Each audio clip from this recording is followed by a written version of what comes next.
Well, good morning, everybody. It is time for our morning devotional. It is Tuesday morning.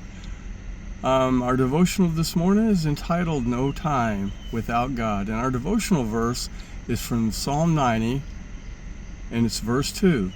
Before the mountains were brought forth, wherever you had formed the earth and the world, from everlasting to everlasting, you are God.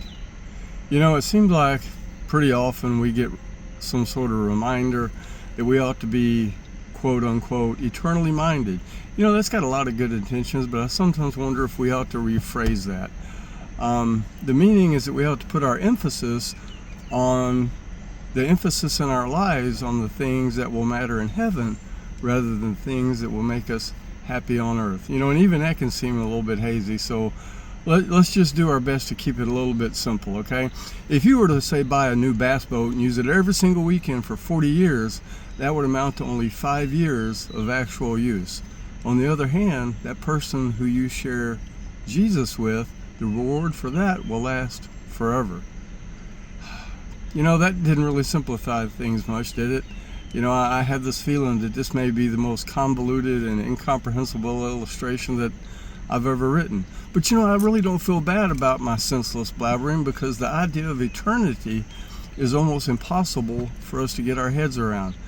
You know, any explanation of eternity is by nature impossible for finite human minds to understand. We may pretend to understand, but we really do not. Everlasting to everlasting. You know, let's muddy our brains just a little bit more. You know, God has been from eternity past and will be until eternity future. In fancy theological terms, we would say God is pre-existent. God has always been and God will always be. You know, and actually that's a good solid theological argument for the existence of God, and it's called the cosmological argument. I personally love this argument. I ran across this definition out there on the internet. The cosmological argument states that everything in the universe is a result of a prior cause. Because an infinite chain of causes is logically impossible, there must be an ultimate uncaused eternal first cause, which could be identified as God.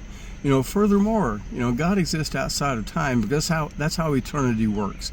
God only created time for us so that we could order the world around us. Because even a simple discussion here confuses us without having some sort of concept of time. So, now that we said a lot of things that seem very hard to understand, what's our application? You know, here's one.